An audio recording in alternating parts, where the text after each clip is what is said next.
Salut tout le monde, c'est Guillaume pour 5 minutes SEO. Et aujourd'hui, je vais vous donner quelques exemples de requêtes XPath utiles pour le SEO.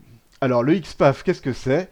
Eh bien, c'est un langage qui permet de récupérer un élément sur une page web.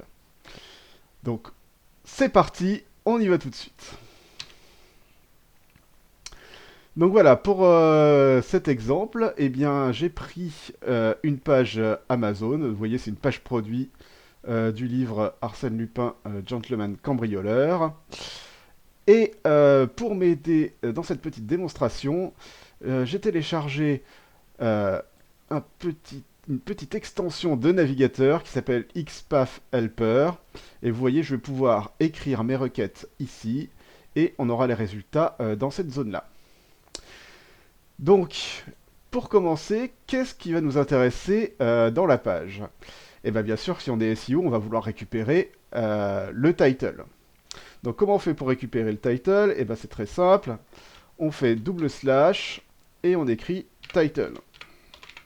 Voilà. Donc là, vous voyez, j'ai récupéré le title Amazon.fr, Arsène Lupin, Jean-Claude Cambrioleur, Maurice Leblanc, livre.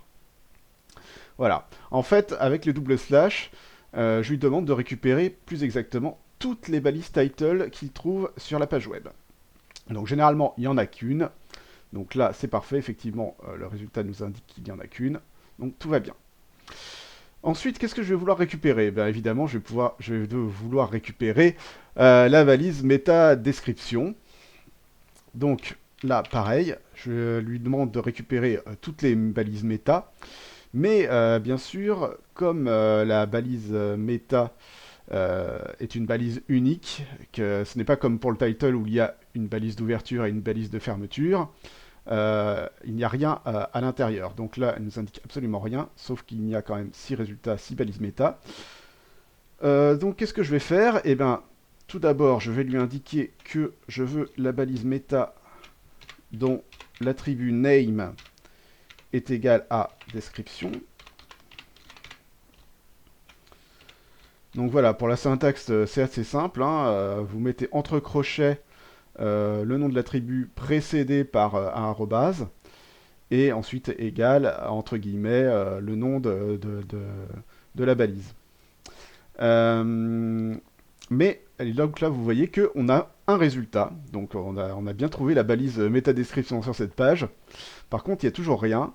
Pourquoi? Eh bien, parce que en fait, ce qu'on veut dans la balise métadescription, c'est justement le contenu, donc l'attribut contenu de la balise. Et donc, pour avoir l'attribut de la balise, je vais mettre un slash. Et ensuite, je vais mettre le nom de la balise précédé de arrobase. Donc, en fait, là, le contenu, c'est content. Et voilà, on a récupéré l'attribut content de la balise meta dont le name est égal à description. Donc là, c'est parfait, on a la méta description. Sur le même modèle, on peut récupérer la balise robot. Et bah, c'est très simple, c'est exactement la même chose. Sauf que, évidemment, elle s'appelle robot au lieu de description.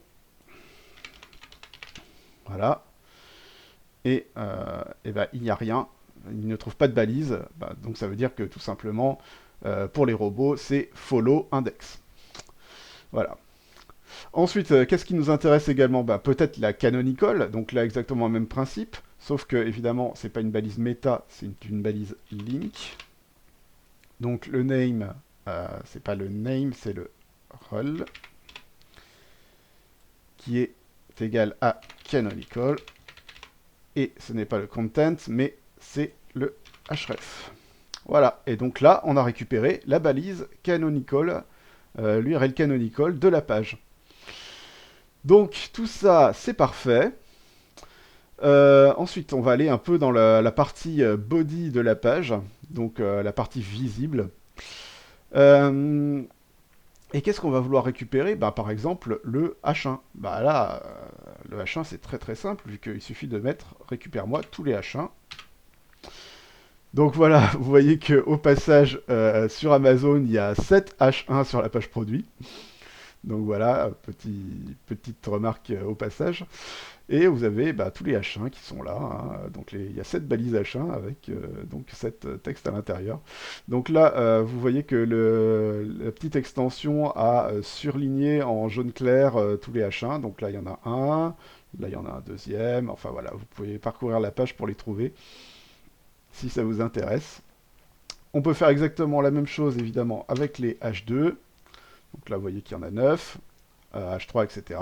Les paragraphes. Voilà, donc là, je récupère les paragraphes. Euh, voilà. Et puis également, qu'est-ce qui va nous intéresser en SEO? Ce sont les images. Donc voilà, là pareil, évidemment la balise image elle est unique. Et ce qu'on veut, c'est surtout, donc déjà on voit qu'il y en a 121, mais surtout ce qu'on veut, c'est récupérer l'attribut, par exemple SRC, pour voir l'adresse des images. Donc là, vous récupérez toutes les adresses des images sur cette page web. Ce qu'on veut aussi, ce qu'on peut vouloir, c'est récupérer évidemment la fameuse attribut alt. Donc là, il y en a 95 avec un attribut alt. Du coup, ça permet de repérer également euh, les images qui n'ont pas d'attribut alt. Vous voyez là, j'ai récupéré donc l'attribut. Et bien sûr, on en vient au plus intéressant pour les SEO, les liens. Donc là, voilà, je récupère moi tous les liens. Donc là, vous voyez, il y a 651 liens sur cette page. Donc là, ce qu'on voit évidemment, ce sont les encres des liens. Donc des fois, il n'y a pas d'encre, et des fois, eh ben, il y a des encres, évidemment. Donc évidemment, pour voir l'URL des liens, il suffit de lui demander l'attribut href de la balise A, et voilà, vous avez l'URL des liens. Donc vous voyez tout ça. Mais évidemment, on veut aller un petit peu plus loin, et on peut d'ailleurs aller un petit peu plus loin, grâce aux fonctions de XPath, parce que effectivement, XPath n'est pas seulement un chemin pour récupérer les différents éléments, mais il y a aussi des fonctions. Donc je vais vous montrer tout simplement la fonction count. Voilà. Donc il suffit de mettre tout ça à l'intérieur de la fonction. Et voilà, vous avez le nombre d'attributs href dans les liens, donc 637. Bon, évidemment, là, je pouvais le voir avec la petite extension de navigateur, mais ça peut être utile de compter les liens. On peut compter aussi les H1, du coup, voir s'il y en a plusieurs. Euh, et puis, on peut compter les H2, etc. Donc ça, c'est intéressant, mais il y a plus intéressant.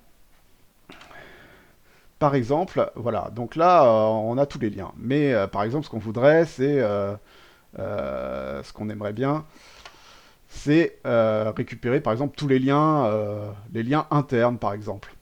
Donc là vous voyez que bon, c'est assez particulier sur la page d'Amazon, mais on pourrait vouloir récupérer tous les liens qui commencent par https www.amazon.fr par exemple.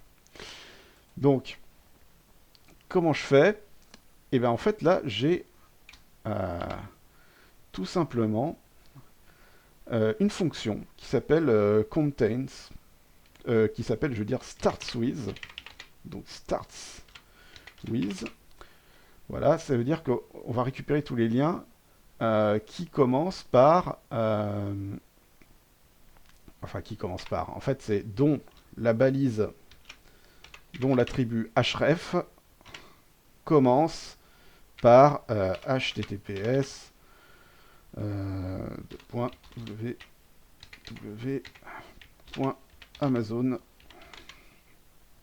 Voilà, donc ça c'est un exemple. Et je referme les crochets. Et voilà, il y a 157 liens dont l'URL commence par https www.amazon. Donc voilà, ça c'est intéressant pour voir les liens internes. Bon, effectivement, sur la page Amazon, il n'y a, que des liens internes, il me semble, hein. Donc on pourrait lui demander qu'il commence par ça aussi, puisqu'il y a pas mal de liens en relatif. Voilà. Donc c'est quand même intéressant pour récupérer ce genre de liens internes. Et qu'est-ce qu'on veut aussi, évidemment, c'est les liens qui ne sont, par exemple, follow ou no follow. Donc ça, il y a une autre fonction qui s'appelle contents, qui va être très utile. Donc là, pareil, il faudrait qu'il contienne un attribut href qui contient exactement, par exemple, nofollow, pour les liens nofollow. Donc là, vous voyez qu'il n'y en a pas, tout simplement. Donc c'est une bonne chose. Mais évidemment, ce qui nous intéresse le plus, ce sont les liens dofollow. Donc on a une autre fonction qui s'appelle tout simplement note. Et donc parce qu'on veut justement que ça ne contienne pas un h. D'ailleurs, c'est pas href, je suis bête. C'est rel, évidemment. Voilà. Donc là, en fait, on a quand même deux liens nofollow. Et, et, et, et, et donc, voilà, donc on veut que ça ne contienne pas justement du nofollow, donc on veut voir les liens dofollow. Donc il suffit d'utiliser la fonction note. Donc là, je mets entre parenthèses tout ça. Et voilà, là, on a tous les liens dofollow. Donc évidemment, on peut combiner avec le reste. Et je pense que là, vous avez déjà vu pas mal de choses intéressantes. Donc on reparlera du XPath très bientôt, je pense. En tout cas, cette vidéo est terminée. La prochaine fois, on verra une application de tout ça avec la petite extension de navigateur Scrapper que je vous présenterai en détail. Et vous verrez on peut encore faire beaucoup de choses avec le XPath. Allez, à la semaine prochaine!